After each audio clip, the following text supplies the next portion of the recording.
Welcome to Dr Joe Unplugged. This podcast contains general information and is not in any way medical advice. Does time matter when you exercise? Good questions. And there's two, ways of looking at this. One is how much time you spend exercising, and as I've discussed previously, any amount that you do is better than nothing. If you can find 30 minutes a day, great. If you can find 20 minutes a day, great. If you want to do an hour some days, great. So there is that issue that, sure, to a point, you can overdo it, but to a point, a little bit more time spent being physically active is more beneficial than less. But the other question that has been looked at now is, does it matter when during the course of the day you do exercise? And work out of the University of Sydney has suggested that for people who have cardiovascular problems, that there may be benefits in exercising between 6 p.m. and midnight.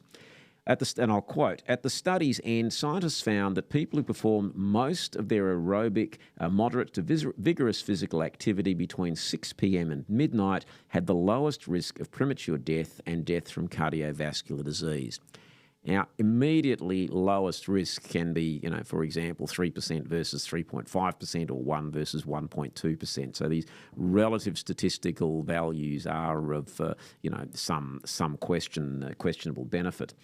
Moderate and vigorous physical activity included brisk walking, dancing, mowing the lawn. I don't think you can do that at 8 o'clock at night. Lifting weights, swimming. Vigorous activity included jogging or running, hiking, shoveling, aerobics, playing soccer or basketball.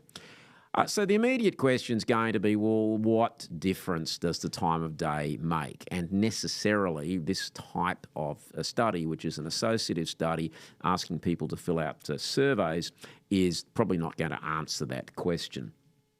Now, they have made a suggestion here, and again, I'll quote, "Our body is most insulin resistant at night, and for those who cannot produce more insulin to compensate, undertaking physical activity at this time may be offsetting some of the natural nighttime insulin resistance." Look, it's possible. It's an interesting theory. Maybe it'll get borne out. I suspect there may be another factor at play, and in saying this, look, I may be right, I might be wrong, this is my opinion, that most of us tend to have our main meal at the end of the day. Most of us, our biggest meal is dinner rather than lunch or breakfast.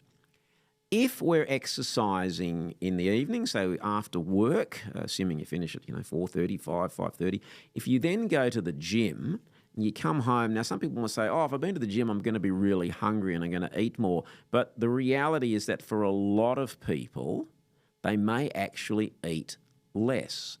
And so they've done the exercise, they've obviously exhausted some calories, they've driven some fat, if they're burning the fat burning mode, burnt up some fat, they're in fat burning rather than fat storage mode. But more critically, often people don't feel that hungry after exercise. And again, people are different, and this is where there is never a one-size-fits-all, and you need to find out what works for you, and you're only going to find that out through your own trial and error.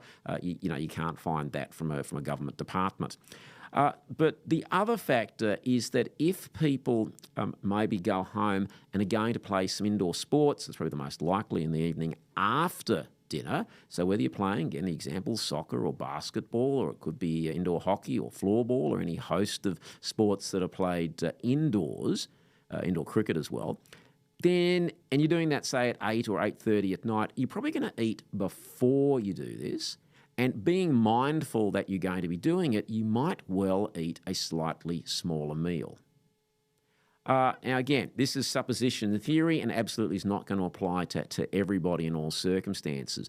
But it's likely, though, that yes, if you are exercising in the evening, that yes, you're either going, if in some way, shape or form, you're probably going to be eating a little bit less. And of course, the benefits of the exercise, as the researchers have postulated with its impact on insulin resistance, is going to be part of that as well. And those two, those two components are not separate. There is an overlap between them.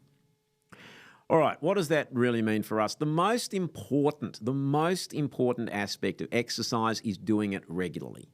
Now, if it doesn't suit you to exercise at 7 o'clock at night, then I don't think anything from this study or anything we're talking about at the moment should change that. If you prefer to get up at 5:30 or 6 in the morning and go running at that time of day, or go to the gym, whatever it might be that works for you, then do that, because that fits your schedule, and you're going to stick to it. That's going to give you the benefit. Now, if you're then sort of thinking, well, look, I want to experiment with doing it in the evening instead, by all means, go for it. But we can sometimes really lose the forests for the leaves, let alone the trees, and get too fixated on the minutiae and sort of think, oh, well, if I can't exercise at 8 o'clock at night, it's not going to be doing me some good. It's going to be doing you some good whenever you do some exercise. But this type of study is interesting. I think it reinforces, above all else, that exercise is beneficial. If there are some benefits to doing it in the evening and that suits you and you can fit it into your schedule, then great. But really, really key message in all of this is exercise on a regular basis. You'll get a lot of benefit from it. Do it, though, in a routine and schedule that you're going to be able to stick to, and the exact time of day that you do it is not the most important factor. Thanks for listening to Dr. Joe Unplugged. If you enjoyed this podcast, please subscribe, like, and share. You can also follow it on all the socials. There'll be new content uploaded each week.